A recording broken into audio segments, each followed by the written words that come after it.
வான் இமயமும் உன் காலடியில் மறவாதே. எட்டா வாரமும் உன் புகழை எட்டி பார்க்கட்டும். சுற்றும் பூமியும் சற்றும் உன் புகழை திரும்பி பார்க்கட்டும். சோதனையில் வேதனை காணாமல் சாதனை படைக்க பிறந்தவண்ணி. நம்பிக்கையோடு இரு, நம்பிக்கையோடு எழு. நம்பிக்கையே நம்மை காத்து நிற்கும் மரம். அதனிடத்தில் எல்லாமே சரண். நான் யார்? இந்த கள்ளிக்காட்டினை ஆளக்கூடிய பெத்தநாயனுக்கும் குணவதி அம்மையாருக்கும் மகனாக பிறந்தவன். தொட்டனை கூறும் மணற்கேணி மாந்தருக்கு கட்டணை கூறும் அறிவி என்பார்கள். கொடியிலே பிறந்த நாம் அயல்நாடு சென்று பட்ட படிப்பை எல்லாம் அறவே படித்து முடித்துவிட்டு இப்போது தாயகம் திரும்பி இருக்கிறேன். என் தாய் தந்தையை காண வேண்டும் என்பதற்காக தாய் தந்தையை சந்திக்க வேண்டும். ஆடி பாடிக்கொண்டே புகழலாம். கண்ணை நம்பாதே, உன்னை ஏமாற்றும் நீ காணும்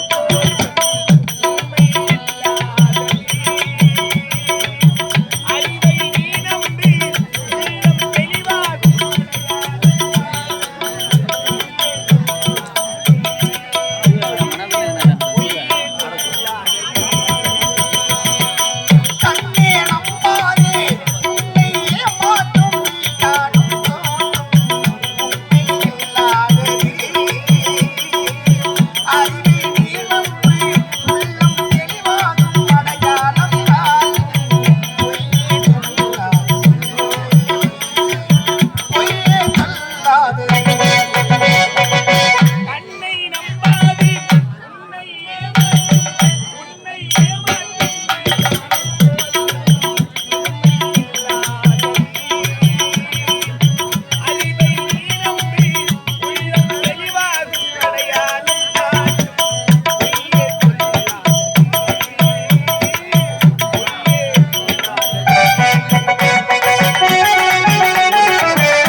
சொல்வதை தெளிந்து சொல். நீதினுள் பயிர் ஏற்பட்ட பேசு கிடைப்பதை பகிர்ந்தும் யாவரையும் மன்னித்து வாய் என்கின்ற தாரக மந்திரத்தை தந்துள்ள அன்பு தாயி, அன்பு தந்தி, உனது அன்பு மகன், ஆசை மகன், ஒரே மகன், ஒப்பற்ற மகன் இந்த கள்ளிக்கத்தான் வணங்குகிறேன். மகனே கள்ளிக்கத்தான், நீ வாழ்க வாழ்க. டேய்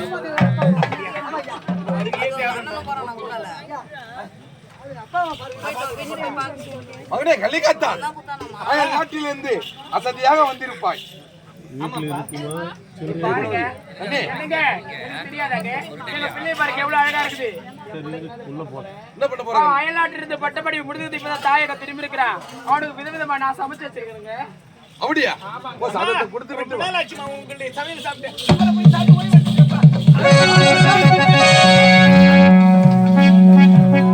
கமலா,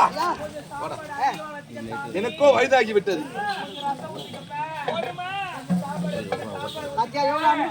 என்னோட மனைவி பார்த்தியா? அயல் நாட்டிலிருந்து வந்திருக்கேன் மகன்.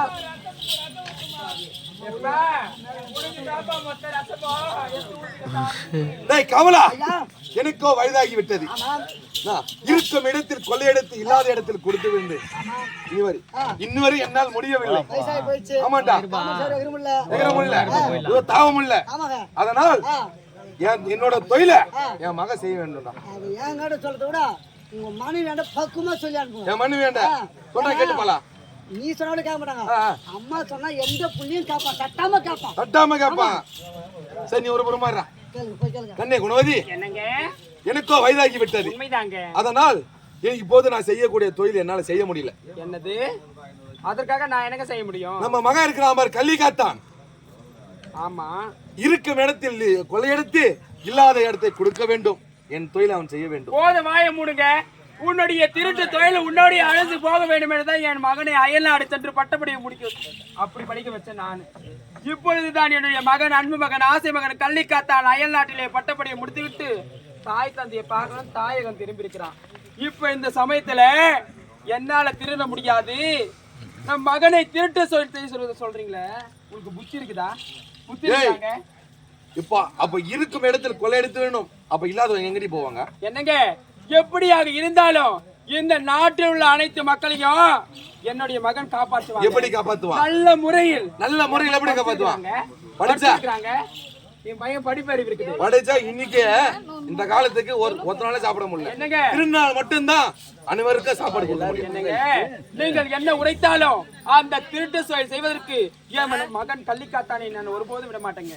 கடைசியாக ஒரு முறை கேட்கிறேன் கண்ணே, நீங்கள் கடைசியாக கேட்டாலும் சரி, 1000 கேட்டாலும் சரி, என்னுடைய மகன் கள்ளிக்காத்தானை திருட்டு தொழில் செய்வதற்கு நான் ஒப்புக்கொள்ள மாட்டேங்க.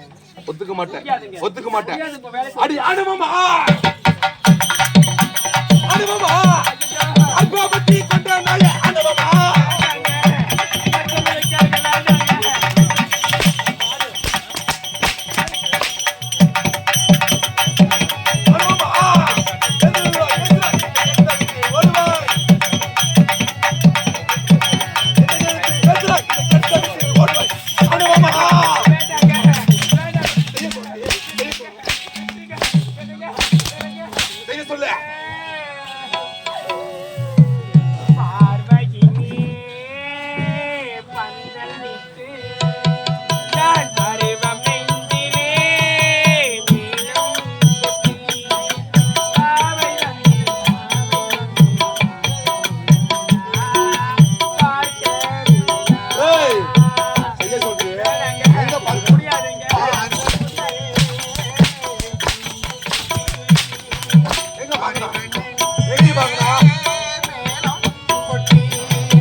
பொட்டு வச்சது நானே, பொட்டு வச்சது நானே. செய்ய சொல்லு, செய்ய சொல்லு.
இதனால் முதல் கொண்டு என்ன ஒரு அடி கூட அடித்தது கிடையாதுங்க. தெரியுதுலடி நான் என்ன பாவத்தை செஞ்சேங்க? நான் அடிச்சது இல்லன்னு தெரியல. மகனை திருட்டு செய்வதற்கு தாய் அவளை பெற்று வளர்க்குறாங்க. நம்மளே நம்பி இருக்கிற அந்த ஏழை குடும்பத்துக்கு யாருடி? யாரு என்ன சொல்றது? ஒரு பெண்மணி சொல்லி நான் கேட்பது கிடையாது. நான் சொல்றத நீ கேட்கணும். கடைசியா கேட்கிறேன். முடியாது, முடியாது, சொல்ல முடியாது. சொல்ல முடியாது.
என்னால முடியல தானே, என்னால முடியல தானே கேக்குறேன். என்னால முடியல தானே கேக்குறேன். முடியாது. திருடுறதுக்கு எந்த பெற்ற தாய் யாருக்கு ஒத்துப்பாங்க? திருடா போணும் இல்லையா? திருட போனா தான் குடும்பம் ஓன்னு போகும். திருட போ சொல்லு. முடியாது. சரியா?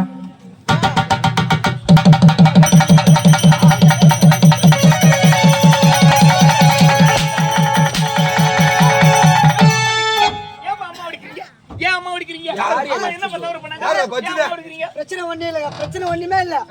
சாம்பார்ல ஏன் மீன் பொல்லை தான் சண்டை.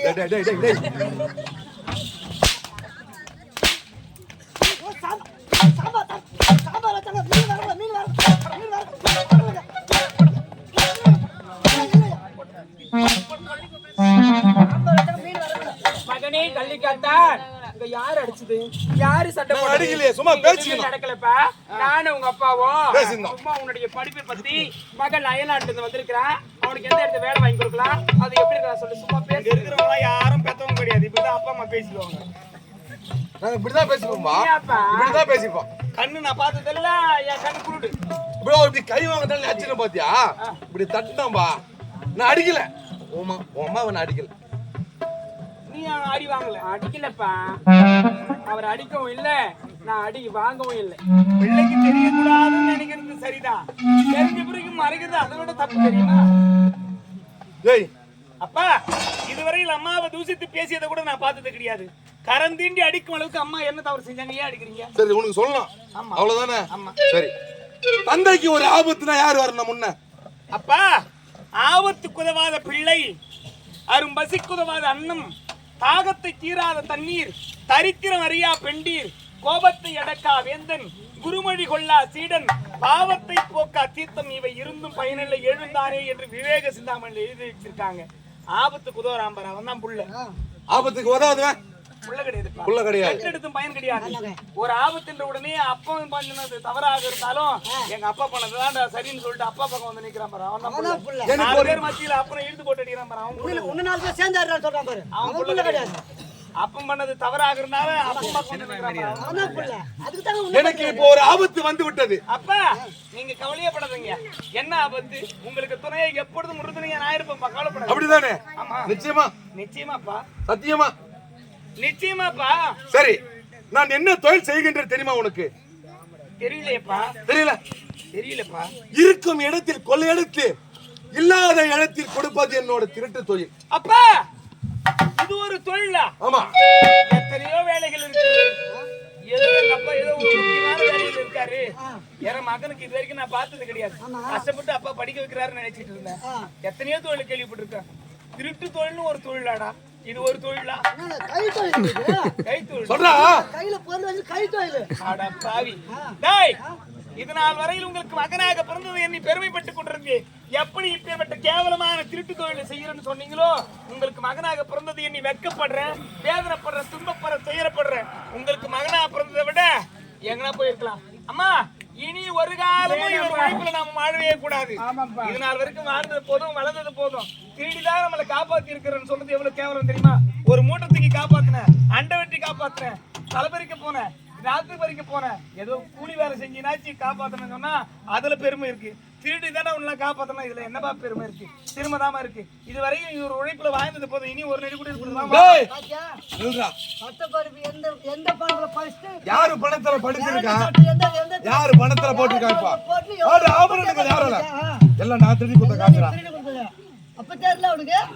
இப்ப வாமா போயிடலாம் அப்படின்னு. போயிடலாம், எங்க போவா? டேய், ஆளாயிட்டியா? ஆமா ஆமா. இதுக்கப்புறம் ஏன் திருடுங்கிட்ட வேண்டா சாப்பிடுவான்? பாத்தியா? ஏய், இவன் இப்படி பேசுறான் உள்ளமா? உண்மை தப்புக்குது. ஏண்டா நீ திருட்டு தொழில்னா பையன் வேற தொழில் சொல்லி கொடுத்துறணும். வேற தொழில் என்ன தொழில்? சாராய தொழில் கத்து கொடுக்கணும். யாரு? டேய், உன் புள்ளி கத்து குடுறா போடா. டேய், இவனை உள்ளமா விட கூடாதுங்க. எனக்கு உதவாத பிள்ளை. இப்பதான் இவ்வளவு பேர் வசனம் பேசனா, ஒரு புள்ள வந்து அப்பா வச்சாக புள்ள நிக்கணும் சொல்லிட்டு இவ்வளவு பேர் வசனம் பேசி உனக்கு பக்கம் பேசுறாங்க. கற்க கசடர கற்றவை கற்ற பின் நிற்க அதற்கு தகவல் வள்ளுவன் சொல்லியிருக்காரு. படித்ததை பயன்படுத்தி வாழ வேண்டுமே தவிர இப்படி எல்லாம் கேவலமா நடக்க. டேய், அந்த படிப்பை கொடுத்தது நானு. என்ன சொன்னா எது வேண்டுமானாலும் எப்படி வேணாலும் பேசு, ஆனா இது திருக்குறள்.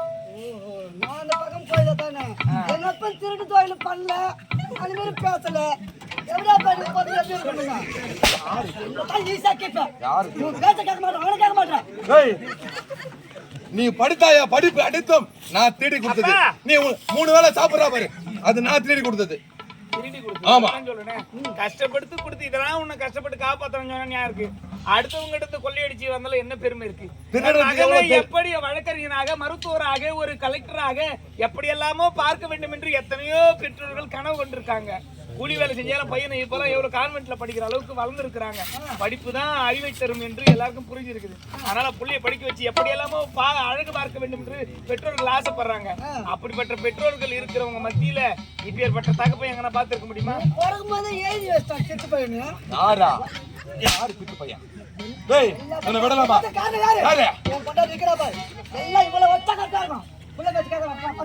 அப்பா 1000 முறை எடுத்துரைத்தாலும் சரி செய்ய முடியாது. இருந்தாலும் இழப்பேனே தவிர ஒரு காலமும் நீங்கள் செய்யக்கூடிய திருட்டு முடியாது. நீ இருக்கிற சத்து என்னடா தந்தைக்கு உதவாத நீ பிள்ளை என்னடா பண்ணுற? டேய் அட உந்தனுக்கு இந்த எந்த வழி வந்தது?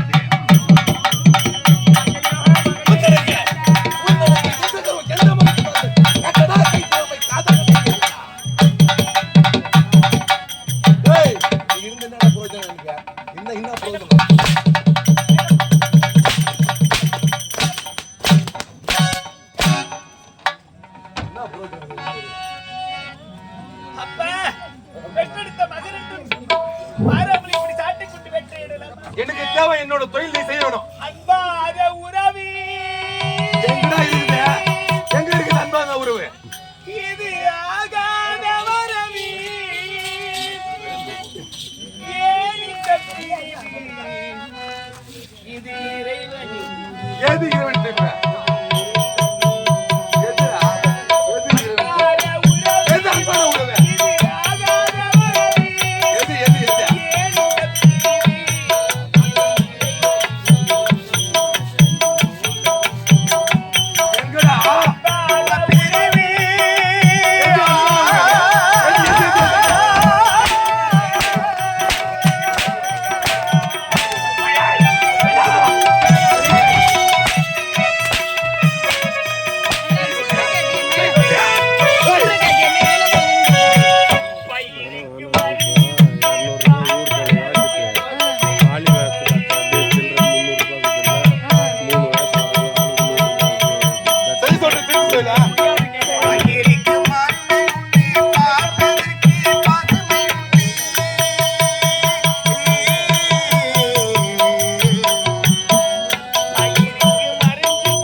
என்னடா என்ன கேட்ட உங்ககிட்ட?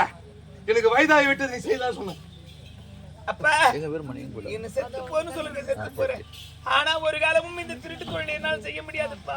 என்னையே நம்பி இருக்கிற இந்த ஏழை ஜனங்களை தாங்க யாரு காப்பாத்துறது? அப்பா தேடி இருக்கிறது அது தன் பிற்கால தேவைக்காக இல்ல, தேவையெல்லாம் தேனை சேமித்து வைக்குமா.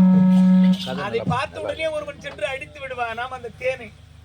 ஆனா அது முயற்சியை கைவிடுவது கிடையாது, மீண்டும் சேமிக்க தொடங்குமா. தேனுக்கே அப்பேற்பட்ட அறிவு இருக்கும் பொழுது 6வது அறிவு தேரா அறிவாய் வீதியில விட்டுவிட்டு பகுத்தறிவை இப்படி மத்தவன் பொருளை தேடணும்னு ஆசைப்படுறது ரொம்ப தவறு இல்லவா? சேர்த்து எப்படிப்பா வைக்கிறான்? தன் வருமானத்தில் ஒரு பகுதி மகனின் படிப்புக்காகவோ மகளின் திருமணத்திற்காகவோ 3 வேளை சாப்பிடலாம் கூட 2 வேளை சாப்பிட்டு 1 வேளை காசு வைக்கப்படுத்தி சேர்த்து வைக்கிற எத்தனையோ பெற்றோர்கள் இருக்காங்கப்பா. மகனுக்காகவும் மகளுக்காகவும் சேர்த்து வைக்கக்கூடிய பெற்றோர்கள் எத்தனையோ பேர் இருக்காங்க. அப்படியெல்லாம் சேமித்து எதிர்கால தேவைக்கு சேமித்து வைத்தவருடைய பணத்தை அபகரித்து திருடுறதுன்னு சொல்றீங்களே, இதெல்லாம் ஒரு தொழிலப்பா. ஒரு காலமும் இந்த தொழில் தேட மாட்டேன். முடியாதுப்பா, தேட மாட்டேன். முடியாதுப்பா. அப்பா எனக்கு திடாத நான் இருந்தா என்ன, நான் போனா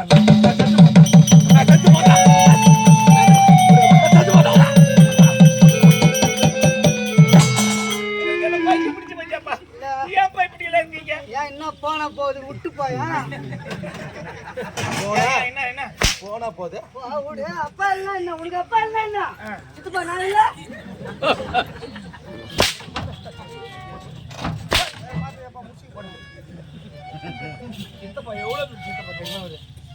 நான் செத்து போண்டா எங்க போனா. அப்பா உங்களுக்கு என்ன, உங்களையே நம்பி இருக்கிற இந்த 600 குடும்பங்களையும் உங்களை நம்பி இருக்கிற இந்த பகுதி வாழ் மக்கள் வாழணும். ஆமா, எனக்கு அதான் தேவை. அதுக்கு நான் திருட போகணும், அவ்வளவுதானே? அவ்வளவுதான். அப்பா திருடிதான் இந்த மக்களை காப்பாற்ற வேண்டும் என்பது கிடையாது. திருடாமலே இந்த மக்களை காப்பாற்ற முடியும். எப்படி காப்பாத்துவேன்? அப்பா ஏன் காப்பாற்ற முடியாது? வெறுங்கை என்பது மூடத்தனம், விரல்கள் 10 மூலதனம்னு அப்துல் ரஹ்மான் சொல்லியிருக்காரு. அப்பா முடியாது என்பது கிடையாது. முயற்சி உடையார் நிகழ்ச்சி அடையார் என்று வைப்பார்கள். அப்பா படித்தவன் என்று அகந்தையெல்லாம் விட்டுட்டு நான் ஒரு முக்கியமான தொழில் செய்ய போறேன். என்ன தொழில்? அப்பா கண்ணுக்கு தெரியாத கடவுள் பல உலகத்திலே இருக்கலாம். கண்ணுக்கு தெரிந்த ஒரே கடவுள் இருக்காரு. யாரு? அவர் யாரும் மதிப்பது கிடையாது. அதான் யாரு அவர்? யார் தெரியுமா? கண்ணுக்கு தெரிந்த ஒரே கடவுள் கடினமான நிலத்தை உழுகிறானே விவசாயி, அவன் தாம கண்ணுக்கு தெரிந்த கடவுள். இப்ப என்ன பண்ண போற நீ? விவசாயம் செஞ்சு அந்த 600 குடும்பத்தை காப்பாத்த போற. கள்ளிக்காடு மேடு பள்ளமாக இருக்கிறது. இந்த மேடு பள்ளங்களை எல்லாம் சமன் செய்து கள்ளிக்காட்டை எடுத்து உழுது பண்படுத்தி இந்த கள்ளிக்காட்டிலே விவசாயம் செய்து அதன் மூலம் நெல்மணிகளை கொண்டு இந்த மக்களுக்கு எல்லாம் உணவளிக்க போறோம்பா. உன்னால முடியுமா? ஏன்பா முடியாது? விவசாயத்துல என்னடா லாபம் கிடைக்குது? ஒண்ணுமே கிடைக்கலடா. திருநா தாண்டா விவசாயம் செய்து காப்பாற்ற முடியாதுன்னு நம்ம நினைக்கலாம்ப்பா. ஒரு முட்டை நெல்மணியை உற்பத்தி செய்கிறான் என்றால் அதை உண்டுகளிப்பவர்கள் பல பேர். அப்ப எப்பேற்பட்ட வேலையில யார் இருந்தாலும் விவசாயி சேற்றிலே கால் வைத்தாதான் மற்றவர்கள் எல்லாம் சோற்றிலே கை வைக்க முடியும். விவசாயி என்பவன் மெழுகுவர்த்தி போல. மெழுகுவர்த்தி எப்படி தன்னை உருக்கி பிறருக்கு வெளிச்சம் கொடுக்கிறதோ அதுபோல தன்னை வருத்தி பிறருக்கு உணவளிக்கக்கூடியவன் விவசாயி. அவன் வீட்டுல கஞ்சி குடிப்பான், ஆனா மற்றவர்கள் எல்லாம் வகை வகையாக உண்ணுவதற்கு உணவளிக்கக்கூடியவன் விவசாயி. அப்பேற்பட்ட உன்னதமான தொழிலை செய்ய போறோம்னு சொல்றேன். லாபம் கிடைக்காது சொல்றேன். அப்ப நம்ம லாபத்திற்காக செய்யறது கிடையாது. நாம விளைவித்த பொருட்களை நாமளே சாப்பிட போறோம், காய்கறிகளை நாமளே சாப்பிட போறோம், நெல்மணிகளை கொண்டு அரிசி ஆக்கி அதை நாமளே சாப்பிட போறோம். நாம என்ன விற்க போறோம்? விளை செய்ய போகிறோம். நம் பசிக்காக உற்பத்தி செய்ய போறோம்ப்பா. அப்படிதானே? ஆமாப்பா. சரி, உன் விருப்பம் என்னவோ நான் ஒத்துக்கிறேன். சரிப்பா, நீங்க ஓய்வு எடுத்துங்கப்பா. நான் வருகிறேன். ஆகட்டுப்பா. ஐயா ஐயா எப்படியும் எங்க அப்பாவை சமாளிச்சு விவசாயம் செய்யறேன்னு சொல்லிட்டோம். இருந்தாலும் விவசாயம் செய்வது சாமானியமான பணி இல்ல. பெற்ற பிள்ளை எப்படி தினமும் கண்காணிக்க வேண்டுமோ அதுபோல இட்ட பயிரின் தினம் சென்று பார்க்கவில்லை என்றால் விவசாயம் கெட்டு போயிடும். சின்னவங்க வச்ச பயிர் வீடு வந்து சேராதுன்னு சொல்லுவாங்க. விவசாயத்தை பற்றி எனக்கு அனுபவம் கிடையாது, இருந்தாலும் செய்ய வேண்டும் என்ற எண்ணம் இருக்கிறது. பல பெரியவர்கள் எப்படி செய்வது என்று கேட்டறிய வேண்டும். ஆகையால் நம் நாட்டு மக்கள் எல்லாம் இலவசம் இலவசம் என்று அப்பா அனைத்தையும் மாறி கொடுத்ததுனால இந்த மக்களுக்கு விவசாயம்னா என்னன்னு தெரியாது, வேலைக்கு போறதுன்னா என்னன்னு தெரியாது. ஆகையால இந்த மக்களை எல்லாம் காற்றை அடிக்கணும், விவசாயம் செய்யணும்னு கூட்டு உணர்ச்சி பூர்வமா பேசி கூட்டு பாரு. எப்படி பேசினா உணர்ச்சி பூர்வமான வார்த்தைகளை பேசி சொந்த காலில் நிற்கும்படியாக செய்ய வேண்டும். வாங்க விவசாயம் செய்யலாம், வேலைக்கு போகலாம்னு கூட்டு பாரு. உணர்ச்சி பூர்வமா பேசுறேன். உன் கதை நான் வந்திருக்க மாட்டேனா? பேசுவதற்கு என்னடா வேஷம் சம்பந்தம் இருக்கு? நீங்க இந்த மாதிரி எல்லா இதுவும் பேசுறேன். இவர் சொல்லுகிறாரு அவர் சொல்லுன்னு சொல்றீங்களே, அந்த மாதிரிலாம் சொல்ல தெரியல எனக்கு. அதை சொல்லுகிறேன் நானு. கற்றலில் கேட்டல் நன்று. படிக்கிறத விட நல்ல கேட்கக்கூடிய புத்தி இருந்தா யாரும் பேசலாம். வெடிகால் வரைக்கும் உட்காந்து கேட்டு நான் இருந்து வேலை ஆஜரா விட்டு ஆனா பேச மாட்டேன், யாரையும் கூட்டு வர மாட்டேன் வேலை. நான் கூப்பிட்டா யாருக்கு வர போறாங்க? விவசாயமா போ அப்படின்னு என்ன நீ உணர்ச்சி பூர்வமா சொல்லுங்க. நான் உழைக்கும் தோழர்களே ஒன்று கூடுங்கள், உலகம் நமது என்று சிரித்து வாழுங்கள். உழைக்கும் தோழர்களே ஒன்று கூடுங்கள், உலகம் நமது என்று சிரித்து வாழுங்கள். உழைக்கும் தோழர்களே ஒன்று கூடுங்கள், உலகம் நமது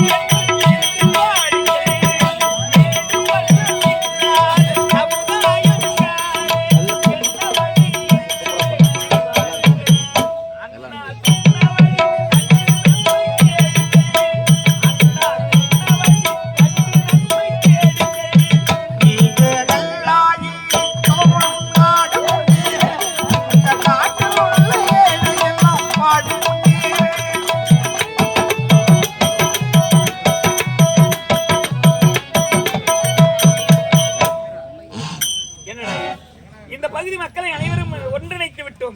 இந்த பகுதி மக்கள் எல்லாம் வரவே மாட்டாங்களே, என்ன செய்யுது? பெருமதிப்பிற்கும் மரியாதைக்குரிய